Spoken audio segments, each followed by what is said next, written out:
ఓం శ్రీ గురుభ్యో నమః. లలిత త్రిశతి నామముల్లో ఈ రోజున కరుణా అమృత సాగర విడదీసి చెప్తున్నా. నామం ఏముంటుందంటే కరుణామృత సాగర అని ఉంటుంది. మీకు విడదీసి దేనికి చెబుతానంటే కొత్త వాళ్ళకి ఈ యొక్క త్రిశతి జ్ఞానం గురించి, శ్రీ విద్యా జ్ఞానం గురించి బాగా అర్థమవ్వాలని అలా చెప్తున్నాను. ఈ నామదేవతతో శ్రీ విద్యాపరంగా ఈ నామదేవతకి కొన్ని బీజాక్షరాలు కలిపి చేస్తే అద్భుతమైనటువంటి విద్య.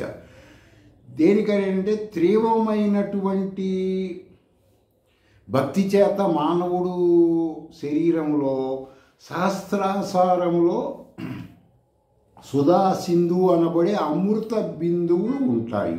బిందువులు కాదు, బిందువు, అమృత బిందువు ఉంటుంది. పరమాత్మకి సంకేతం ఆ అమృత బిందువు అంటే. దాన్ని శృతి ప్రామాణికమైన కొన్ని మంత్ర శబ్ద అర్థ జ్ఞానంతో చేస్తుంటే అంతరిక్షం నుంచి ఆ శక్తి యాక్టివేషన్ అవుతుంది. మానవుడికి అంతరిక్షం అంటే సహస్రాసారమే అంతరిక్షము అని శృతులు చెబుతున్నాయి. అప్పుడు ఆ బిందువు వలన 72,000 నాడులలో అమృతం కూరుస్తుంది. దాన్ని శ్రీ శంకర్ల వారు సౌందర్యలహరిలో ఒక చోట ఉదాహరించారు. ఏమని? సుధా సింధోర్ మధ్యే సుర విట పవాటి పరివృతే అని అర్థం అన్నమాట. ఏంటంటే దీని అర్థం ఏంటంటే కరుణ అనబడే అమృతం, పరమేశ్వరికి తన ఉపాసనాపరుల యందు కరుణ ఉంటుంది. ఆ కరుణ అనబడే అమృతం, ఆ అమృతాన్ని ఏం చేస్తుందంటే సాగరం కాదు, వాస్తవంగా అది గతంలో వచ్చేసి సగర అనబడే ఒక రాజవంశస్థులు ఉంటారు. సగర ఇతిహాసాల్లో ఉంటాయి ఇవి. ఆ సగర అనబడే రాజులు పైనుంచి గంగా నదిని కూడా తీసుకొచ్చారని, తర్వాత సముద్రం తీసుకెళ్ళారు. చాలా చాలా ఉపమానాలు ఉంటాయి. ఇవన్నీ మళ్ళా పెరుగుతూ ఉంటుంది. మీకు విషయం పక్కదారి మలుతుందని నేను ఊరికే హెడ్లైన్లు చెబుతున్నా. సగర అనబడే ఆ వంశస్థులు, ఆ రాజవంశస్థుల మీద వాళ్ళు చేసిన కొన్ని కార్యముల వల్ల సముద్రములాగా వర్షం కురుస్తున్నట్టుగా ఆ భక్తులకి కురిపిస్తుంది ఏమో. అయితే ఇక్కడ ఈ బ్రహ్మజ్ఞానము అనబడేటువంటి సాధన వల్లనే ఇది తెలుస్తుంది. ఈ సుధా కరుణామృత సాగర అనే మంత్రం చేస్తే భోగమోక్షములు వస్తాయి అంటుంది శృతులు. భోగం అంటే ఏంటి?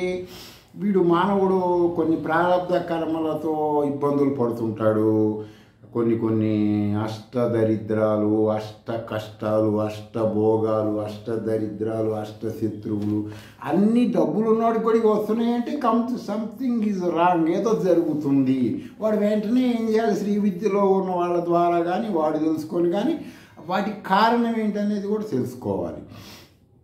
సరే, ఇంకా శంకరాచార్య దీని గురించి భాష్యంలో ఏం చెప్తాడంటే ఈ నామం గురించి, శ్రీ విద్య గురించి, దేహో నాహం ప్రదృశ్యత్వ దౌభతికత్వాన్న చేనింద్రియం ప్రాణో నాహమనేకత్వాన్ మననో నాహం చలత్వతః. దీనికి అంటే నేను ఇది వాస్తవంగా ఇది చెప్పకుండా అక్కడ రాసిన మామూలు లాంగ్వేజ్ చెప్పామనుకోండి, కొంతమంది మా పండితులు ఎవరన్నా చూస్తే వాళ్ళు చూసుకుంటారని చెప్తున్నాను అనమాట.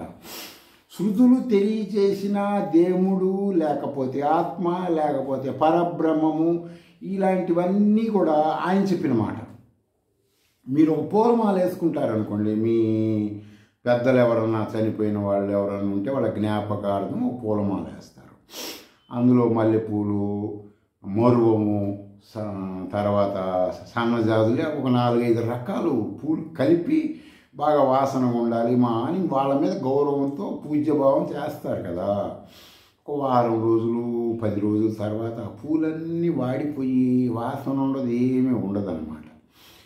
ఈయన శంకర్ల వారు ఏమంటారు, లోపల దారం ఉంటుంది కదా, అది సత్యం కదా.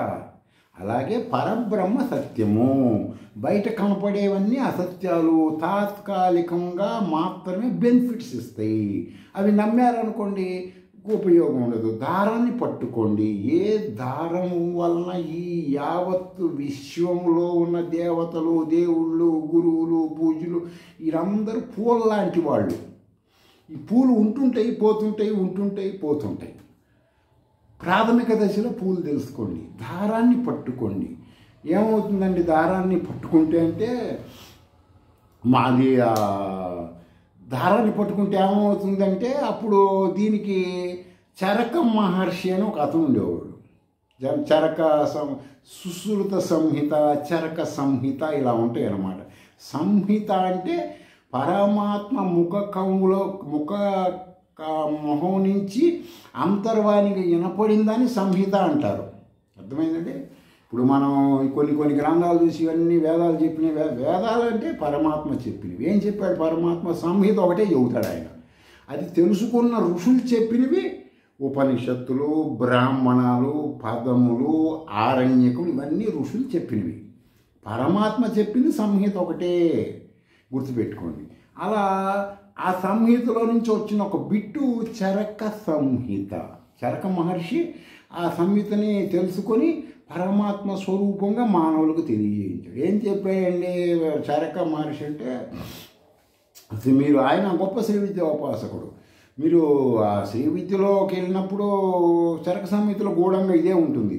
మీరు ఆత్మపాదుక, మహాపాదుక, షడంగములతో తెలుసుకుంటే ఈ జ్ఞానం కలుగుతుంది. అప్పుడు రాజరాజశ్రీ విద్యతో పాటు ఇవి చెబుతారు. ఇవి చెప్పకపోతే ఏమవుతుందండి, మేము చేయకపోతే ఏమవుతుందని అంటే దానికి చరక మహర్షి చెప్పింది చెబుతున్నా. ప్రతి మానవుడిలో, మిగతా ప్రాణుల గురించి నేను డిస్కషన్ చేయట్లేదు, మాట్లాడుతుంది మనం వింటున్నాం, మనం మాట్లాడుతున్నాం కాబట్టి, ప్రాణులలో రోగ నిరోధక వ్యవస్థ శక్తి అనేది ఒకటి ఉంటుంది. అది ఉంటుందని మొత్తం పెద్ద పెద్ద మహానుభావులు కూడా తెలుసు. కానీ ఆ శక్తి శరీరంలో ఆ శక్తిని ఉత్పత్తి చేసే కర్మాగారం ఎక్కడుంటుందనేది ప్రపంచంలో నోబెల్ బహుమతి కలిగిన వాళ్ళకు కూడా తెలియదు అన్నమాట. అది బాడీలో ఎక్కడుంటుందనేది.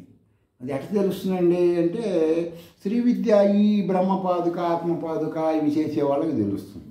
అది ఏంటండి మరి అదేంటే అది ఒక అణు విద్యుత్ కర్మాగారం లాంటిది మానవుడి బాడీలో. దానిని మీకు అర్థం అవ్వాలంటే దాని గురించి బాగా విపులంగా ఆ ఋషి గారు చెప్పిన ప్రకారం అయితే మీకు అర్థం కాదు. కాబట్టి నేను మనం మాట్లాడుకుంటున్న మాటల శ్రీ విద్య గురించి మీరు అందరూ తెలుసుకోవాలని చెప్తున్నాను కాబట్టి ఇది మీకు చెబుతున్నాను. దాన్ని ఓజస్సు అంటారు. ఓజస్సు. ఈ అణు కర్మాగారంలో ఓజస్సు ఎట్లా వస్తుందంటే ఇప్పుడు సమిధలు అంటే ఏంటంటే, సమిధలు అంటే పామర భాషలో కట్టెలు, శ్రీ విద్యోపాసకులు వేదాల భాషలో సమిధలు అంటే హోమం చేసేటప్పుడు వాడేవి.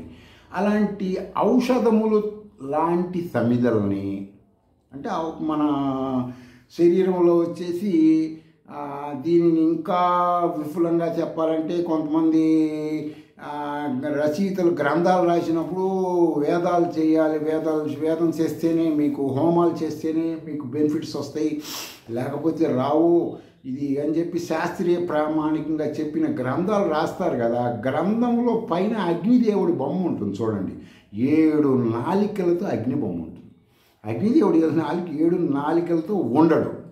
మరి ఏంటంటే అక్కడ రాశారు కదంటే నువ్వే 7 నాలికలతో ఉంటావు.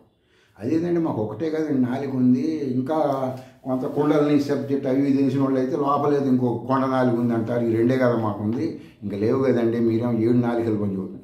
ఇక్కడ 7 ధాతువుల్ని 7 నాలికలుగా చరక ఋషి చెప్పాడు. 7 నాలికల్ని 7 ధాతువులు. ఎట్లా అంటే 5 పంచభూతాలు, పరమాత్మ 6, జీవాత్మ 7.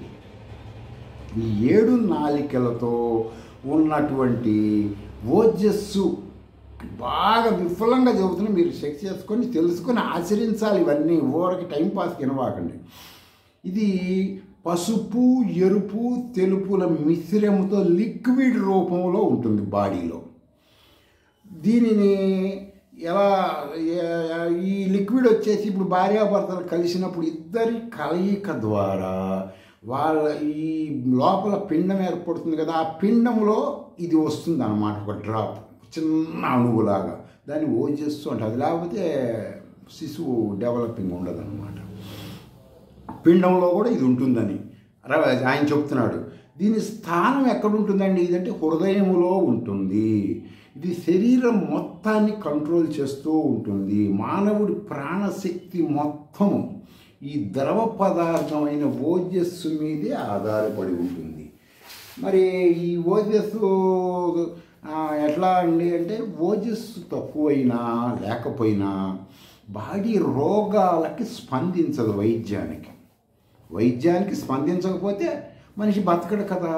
అప్పుడు ఏంది రోగాలు? ఇప్పుడు ఏదైనా లివర్ పని చేయట్లేదండి, ఇది కిడ్నీలు పని చేయట్లేదండి అంటే ఓజస్సు పని, ప్రాణశక్తి అయిన ఓజస్సు పని లేకపోయినా, తగ్గిపోయినా, పని చేయకపోయినా ఇవి పని చేయదు.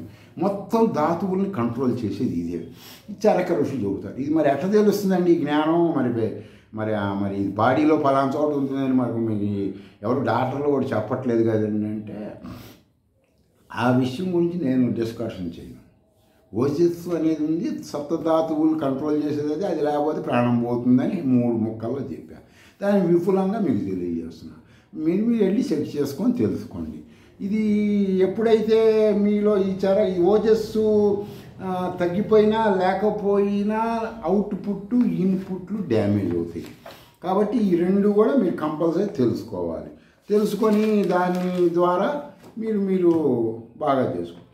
సరే అండి, మరి ఈ రోజున మరి చెప్తా అన్నారు కదా మీరు, లలిత త్రిశతి నామం కరుణామృత సాగర అని, ఆ నామానికి కూడా మంత్రం మనం చెప్పుకుంటున్నాం కదా రోజు. అంటే అవును, నేను మొన్న మీకు చెప్పుకొచ్చాం కదా, 3 కలిపి చెప్తాను. దాని ద్వాదశార్ధాంబ మహామంత్రం అంటారు. ఏం చేయాలి? ఆసా కాలార డైమ్, ఆసా కాలార డీమ్, ఆసా కాలార డౌహు 3 బిట్లు ఉంటుంది. 3వ బిట్లో వచ్చేసి ఐం హ్రీం శ్రీం కరుణామృత సాగర స్వాహ. ఇక్కడ అదేంటండి, నమః అని చెప్పుకుంటున్నాం కదా. మరి అమ్మవారికి నమః అంటే స్త్రీ బీజము, స్వాహ అంటే పురుష బీజం కదండి.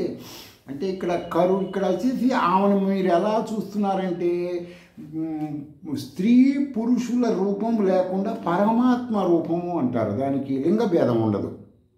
ఎందుకని? ఆశాకాలార డైమ్, ఆశాకాలార డీమ్, ఆశాకాలార డౌహు వచ్చినప్పుడు వీటిలో శబ్దాలు వస్తాయి. చివరిలో డీమ్ అన్నప్పుడు ఈమ్ వస్తుంది, ఆశాకాలార డీమ్ అన్నప్పుడు ఈమ్ వస్తుంది. ఆ విధంగా ఈము, ఊము, ఔము ఈ విధంగా కొన్ని ఇంటర్నల్ సౌండ్స్ ఉంటాయి. అది పరమాత్మ జ్ఞానం అంటారు. ఇక్కడ కరుణామృత సాగర. కరుణ అంటే ఏంటి? అమృతము. సాగరము సముద్రము. భక్తులకు అది కురిపిస్తుంది. ఈ మంత్రం కరుణామృత సాగర అంటే ఈ 3 నామాలతో కలిపినటువంటిది. ఏంటంటే ఇది వల్ల బెనిఫిట్స్ అంటే అనేకం వస్తాయి. మరి ఓజస్సు గీజస్సు గురించి మరి ఎట్లా అంటే, శ్రీ విద్యాోపాసకుల దగ్గరికి వెళ్ళండి, మీకు దగ్గరలో ఉంటారు, వాళ్ళని కన్సల్ట్ అవ్వండి. ఆత్మపాదుక, మహాపాదుక, శబ్ద అర్ధజ్ఞానంగా షడంగాలతో చేస్తే మీకు ఓజస్సు ఆటోమేటిక్గా దాని జ్ఞానం కలుగుతుంది. కలగటం వలన ఏమవుతుందంటే మీరందరూ కూడా ఆయురారోగ్యాలుగా వేదం చెప్పినటువంటి ఆయుష్ పరిపూర్ణంగా అనుభవిస్తారు. మీ అంతటా మీరు ఏదైనా సరే శ్రీ విద్యా పూర్ణ దీక్ష తీసుకున్న వాళ్ళందరికీ ఈ మంత్రాలు పంచదశి షోడశితో పాటు చెబుతారు. ఇవి తెలుసుకున్న తర్వాత వాడు ఏ మంత్రం చేయక్కర్లేదు. ఎవరి దగ్గర చేయక్కర్లేదు? గురువు దగ్గర తెలుసుకోవాల్సిన అవసరం ఏమీ లేదు. ఎప్పుడైతే ఆత్మపాదుక బ్రహ్మపాదుక చేస్తున్నాడో వాడే పరమాత్మ. వాడికి ఇంక మళ్ళీ 2 ఉండవు కదా. ఆ విశ్వంలో ఉండేది ఒకటే. విశ్వంలో అద్వైతంగా ఒకటే ఉంటుంది, 2 ఉండవు. కాబట్టి ఇంకా ఆ తర్వాత ఈ 2 అయిన తర్వాత ఇంక వేరే చేసేది ఏమీ లేదన్నమాట. వీడు అక్కడ కూర్చుంటే అక్కడే పరమాత్మ, ఏ దిక్కు చూస్తే అదే మంచిది. అన్నీ అసలు ఒకటి కాదు, దీనికి అనంతం అఖండమైనవి ఉంటాయి అన్నమాట. కాబట్టి మీరందరూ మీ ఆత్మపాదుక మహాపాదుక తెలుసుకోండి, మిమ్మల్ని మీరు ఉద్ధరించుకోండి, ఆయురారోగ్యాలతో ఉండండి, రోగ నిరోధక శక్తి బాగా పెంచుకోండి. అగ్ని 7 నాలుకలతో వచ్చినట్టు 7 సప్తధాతువులు బాగా యాక్టివ్గా ఉండాలి. మీ యాక్టివ్గా 7 సప్తధాతువులు ఉంటే ఏ విధమైనటువంటి పౌడర్లు కానీ, ఏ విధమైన అలంకరణలు కానీ, ఏ విధమైన కెమికల్స్ కానీ వాడక్కర్లేదు. న్యాచురల్గా మీరు మహాసూర్యుడు ఏ విధంగా ప్రకాశిస్తుంటాడో ఉదయం పూట ఆ విధంగా మీరు ప్రకాశిస్తారు. అవి శ్రీ విద్యా మంత్రముల ద్వారా సాధ్యం. ఆలోచించండి. స్వస్తి.